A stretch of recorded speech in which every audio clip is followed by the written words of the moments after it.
Assalamualaikum warahmatullahi wabarakatuh. Alhamdulillahirabbil alamin wa bihi nasta'inu ala umuri dunya waddin. Wassalatu wassalamu ala asyrafil anbiya'i wal mursalin wa ala alihi wa ashabihi ajma'in. Rabbi israh li sadri wa yassir li amri wahlul 'uqdatam min lisani yafqahu qawli, amma ba'du. Baiklah anak-anakku, pada kesempatan yang baik ini, pagi hari ini, sebelum kita belajar, marilah kita berdoa kepada Allah Subhanahu wa taala agar apa yang kita pelajari, agar apa yang kita baca, agar apa yang kita lihat menjadikan ilmu yang bermanfaat bagi kita semua. Amin amin ya rabbal alamin. Ala hadhihi niyah wa ala kulli niyatin salihah naqra'u al-furqan. Al-Fatihah.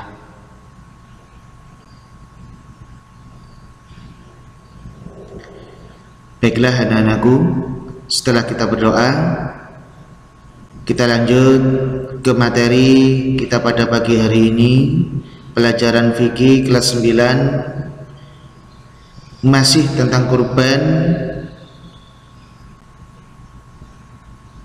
Tetapi hari ini kita akan belajar mengenai waktu penyembelihan, syarat binatang untuk kurban, dan ketentuan jumlah binatang kurban.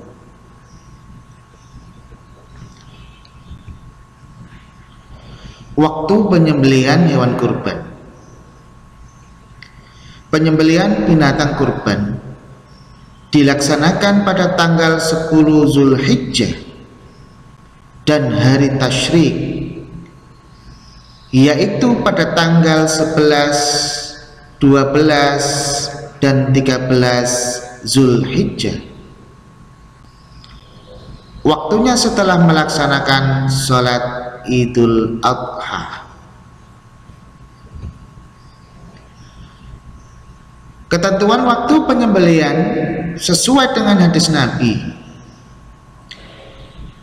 yang berbunyi, an Anas bin Malik radhiyallahu anhu qala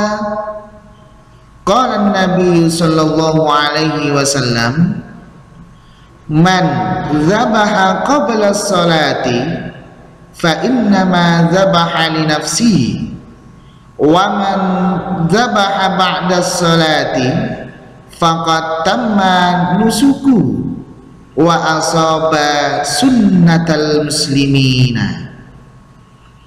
Artinya, dari Anas bin Malik radhiyallahu anhu, ia berkata bahwa Nabi Shallallahu Alaihi Wasallam bersabda, barang siapa yang menyembelih kurban sebelum sholat Idul Adha, maka ia berarti menyembelih untuk dirinya sendiri. Barang siapa yang menyembelih setelah sholat Idul Adha, maka ia telah menyempurnakan manasiknya dan ia telah melakukan sunnah kaum muslimin. Hadis riwayat Bukhari. Ketentuan waktu penyembelihan sesuai dengan hadis Nabi yang lain. Nabi Shallallahu Alaihi Wasallam bersabda, kullu ayyamit tasyriqi dzabhun. Artinya, di setiap hari tasyrik pada tanggal 11, 12, 13 Zulhijjah boleh menyembelih. Hadis riwayat Ahmad, Ibnu Hibban, Ad-Darqutni, dan yang lainnya. Syarat binatang untuk kurban. Apa saja syaratnya? Ketentuan umur binatang kurban.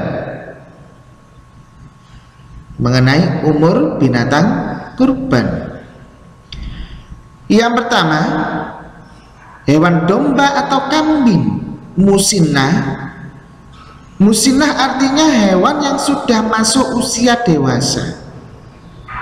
Terkadang ada pula yang menyebutnya dengan tasniyah. Disebut musinnah karena diambil dari kata sinnun yang artinya gigi. Ketika hewan tersebut sudah menginjak usia musinnah, ada giginya yang tanggal atau poel bahasa Jawa, mungklak bahasa Sundanya, telah berumur 1 tahun atau lebih, atau telah berganti gigi sania. Rasulullah SAW bersabda, wa an Jabirin radhiyallahu anhu qala Rasulullah sallallahu alaihi wasallam, la tadhbahu illa musinnatan illa ayyasura alaikum fatazbahu jaza'atan minal dha'ni, rawahu Muslim. Artinya, dari Jabir radhiyallahu anhu, ia berkata, Rasulullah shallallahu alaihi wasallam bersabda, janganlah kalian menyembelih kecuali musinnah, kecuali jika terasa sulit bagi kalian, maka sembelilah jaza'ah dari domba. Diriwayatkan oleh Imam Muslim.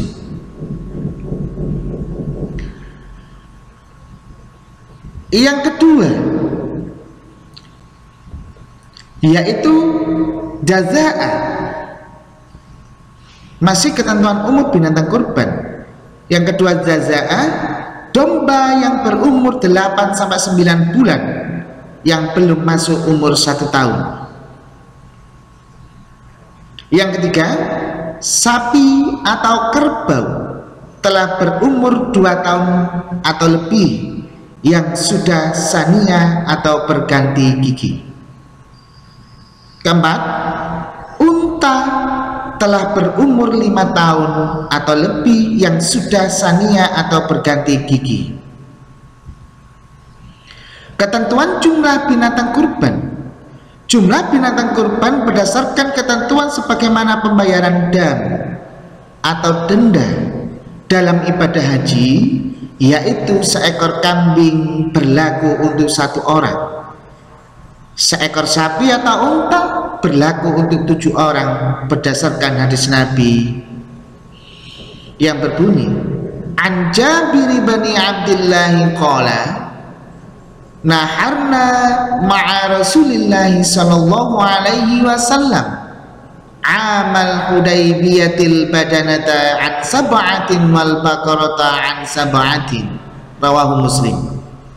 Artinya, dari Jabir berkata, kami telah menyembelih kurban bersama-sama Rasulullah sallallahu alaihi wasallam tahun Hudaybiyah 1 ekor unta untuk 7 orang dan 1 ekor sapi untuk 7 orang. Hadis riwayat Muslim.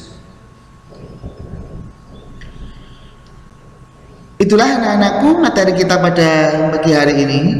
Selanjutnya ada tugas kalian.